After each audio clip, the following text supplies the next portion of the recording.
Hey everybody, it's good to see you all again. This is Eric Comley, the Garrard County 4-H Youth Development Agent, and this is an edition of On the Ground. I've been doing these over the spring and the summer and have really had the chance to do and see some amazing things. And I've said it over and over again, and I know that there's a ton of groups out there that agree with me, and Facebook groups and things that I've posted to, but Kentucky is so unique and so beautiful, and it's not always the most outstanding beauty. It's not something that's going to actually leap out at you sometimes, but on occasion you're going to see some really incredible things, and this is hopefully one of the things that I'll get to spend some time with you today about. So this one is called Crested CORALROOT, and scientific name is Hexalectris spicata. Okay, and so to give you the etymology of that particular name, hex, which is for hexagonal, which means 6. Okay, and then the electron part actually has to do with a rooster's comb, and I'll get into that in just a second. And I hope that you're getting to see this. I'm kind of backlit by the sun right now, and I hope you're getting to see the flower a little bit better. But I'm going to post some photographs of it and let you all see a little bit closer as well. But just an absolutely gorgeous plant. Now this one is kind of unique. One of the ones that I looked for earlier in the spring, which is called spring coral root. There's actually a fall coral root that I'll look for, I think maybe in September. But this is one that's kind of unique in that same way. So with those coral roots, the crested coral root, and then the spring and the fall coral root, which that genera is CORALROOT. So like I said, this one is Hexalectris. So with that particular genera, this one, they don't have any outward green. There is no green to it at all. There's actually a little leaf hopper that's on here. So if you see that, that's not actually part of the plant. So there's no green on it at all. It's this particular plant, the habitat that it grows in, it can grow in varied habitats. Occasionally you'll find it in limestone, more basic soils. In this particular area, this would be a little bit more acidic site. So it can grow in varied habitats. It is just an absolutely gorgeous plant. And I can't wait for you all to see some of the images of it, because it is really just that pretty. So anyway, no leaf.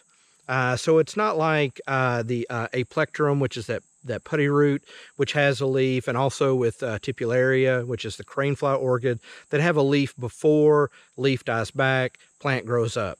So this particular orchid, and this one is in the orchid family, crested CORALROOT orchid. So this one doesn't have any of that green leafy chlorophyll stuff that's in it that we've heard about since we were probably in 3rd grade. But it does have this brown spike with these flowers that are on it here. And so the floral structure of this one is really just beautiful. It has this kind of caramely brown color, and it's one that's not really going to stand out until you actually get a look at the lip. And so when I said before that electron from Hexalectris, the genus name, that comes from rooster's comb, and it actually means the source of the rooster's comb. So if you look on the lip, it has this kind of rooster's comb to it. So just an absolutely gorgeous flower. Now I've only seen this one other time, and I think this may be and as far as I'm concerned, and by no means am I a professional botanist or anything like that. I'm not terribly smart. I play smart on television, but this one I think is the most finicky of all of them, because it's just like, because it's it blends in so well with with the background, until you see that kind of purplish, or that whatever color, mauve, or I don't know. I'm sure there's a better but it pinkish, purplish, reddish color lip that you see there. All of the same floral structures that you're going to have with orchid, with that really defined lip, and then your lateral sepals and petals and everything that actually wrap around this internal tubular structure, which is what kind of beckons the pollinators to come with this one. So I'm going to assume, and I don't know this specifically, but I'll try and find out more information and put it in the write-up about it that I do for the video. But I assume that this one is butterflies and some of the usual suspects as far as pollen, moths. It has a nocturnal, maybe it has a nocturnal, but really just an absolutely gorgeous plant. So you can see that this one, there's one that's here. This one is very tall, can get to be about 18 inches. Kentucky actually has a pretty good population of these, although it still is listed as, I think, infrequent in Dr. Jones' book, Plant Life of Kentucky. So it's just an absolutely beautiful plant.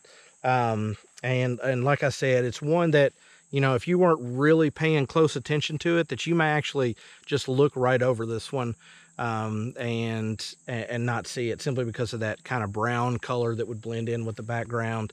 But I'm very fortunate that I have some friends out there, and thank you, Peggy, for helping me out on this one, to find this one, because I've seen this one, like I said, one other time in the Red River Gorge, and it was just an absolutely stunning plant.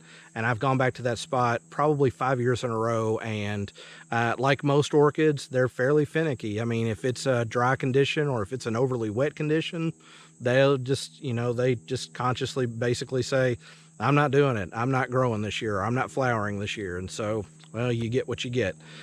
So anyway, one of our native Kentucky orchids. It's probably going to be one of the last few orchids that I'm going to see outside of maybe that fall coral root, and then also some of our lady tresses, which are the genus Spiranthus.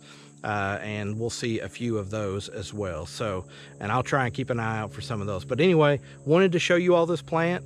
I hope that you are continuing to enjoy. And I know I haven't been around as much lately, but you know, I'm trying to prepare for our upcoming programmatic year, and so we've transitioned. That starts in September, so I'm trying to do some of that.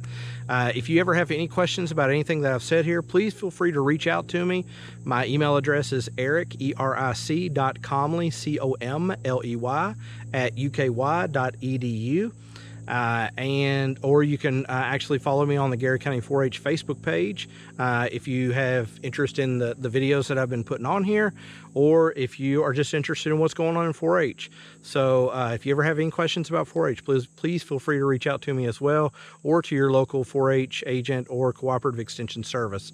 So I'm going to let you all go, but thank you all for joining in. I'm going to spend a few minutes here taking a few photographs, and then I'm going to get out of here because it's getting a little bit dark outside. So anyway, you all have a wonderful day, and thank you so much for watching. This is Eric Comley, Garrard County 4-H, and this is On the Ground. Thank you all.